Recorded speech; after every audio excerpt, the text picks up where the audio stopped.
आपने कहा कि कृष्ण नाम का लेके आपको कोई कष्ट नहीं मिलेगा, राइट? अगर आप कृष्ण के शरण में जाते हैं तो आपको कोई कष्ट नहीं होगा, या जीवन में कोई कष्ट आने वाला है तो कृष्ण खुद हरण कर लेंगे। हमने ये तो नहीं कहा कि कष्ट नहीं आएगा। आपने ये कहा था कि अगर आप कृष्ण नाम लेते हैं तो 100% गारंटी कि अगली योनि आपको इंसान की मिलेगी, मनुष्य का मिलेगा। जी, ये गारंटी कैसे लेते हैं आप? स्वल्पम क्या है? स्वल्पम ही अपी यस्य धर्मस्य त्रायते महतो विहार। भगवान गीता में इसलिए कह रहे हैं कि अगर थोड़ा सा भी आप इस मार्ग में पड़ेंगे, बड़े से बड़े खतरे से बच जाएंगे, कि कम से कम आपको मनुष्य जीवन तो प्राप्त होगा। शुचि नाम सुमताम गेहे योग भ्रष्ट भी जायते। तो भगवान गीता में ये कहते हैं अगर आप भक्ति पूरी भी नहीं कर पाते, थोड़ा सा भी कर लेते हैं भक्ति, तो क्या होगा?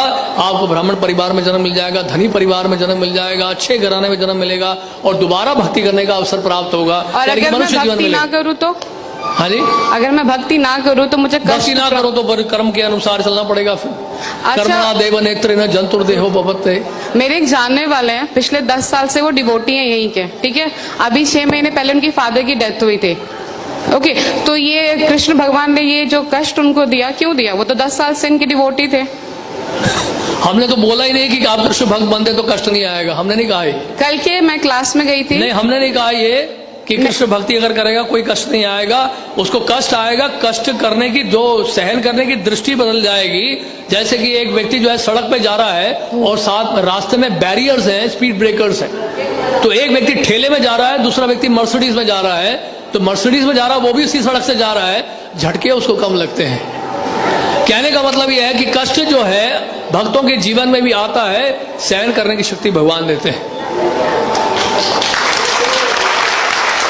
यानी कि जहां पे पांव कटना होता है वहां पे सुई चुभती है केवल आप। तो कष्ट तो आएगा ही आएगा। ऐसा कभी ना सोचें कि हम कृष्ण भक्ति में लग गए तो हमारे जीवन में कोई कष्ट नहीं आएगा। इनफैक्ट भक्त तो प्रार्थना करते हैं भगवान से कि हमें और कष्ट दीजिए। विपदा संता ता शाश्वत तत्र तत्र जगत गुरु भगवत दर्शनम शाद पुनर्भव दर्शनम।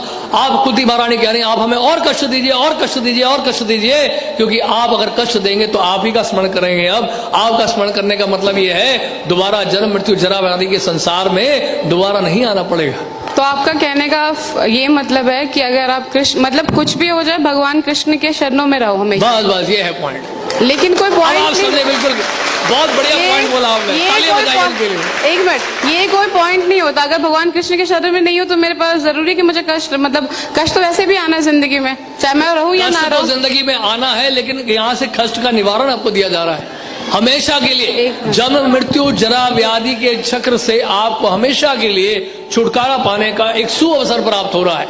भगवान की सेवा में लगे, एक जीवन आप कृष्ण की सेवा में दे दो, कृष्ण आपको वापस लेके चले जाएंगे। तो आपका कहने का मतलब है कि मैं कृष्ण के शरण में जाती तो अगले जन्म में मुझे इंसान क्या ही वो मिलेगा, इंसान का मिलेगा। और अगर अच्छी तरह से भक्ति करेंगे तो भगवान के धाम में भी जाएंगे। ये तो मरने के बाद किसने देखा है कि कौन कहाँ जा रहा है?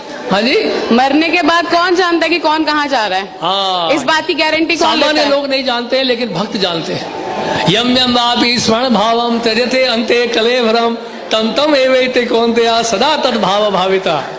अंत काल में जिसका भी आप स्मरण करेंगे उस तरह का शरीर आपको मिलेगा। भगवान गीता में कह रहे हैं। तो आपके भक्त जानते हैं कि मरने के बाद कौन कहाँ जा रहा है, राइट? हाँ, 100%। तो मैं उन भक्त से मिलना चाहती हूँ एक बार।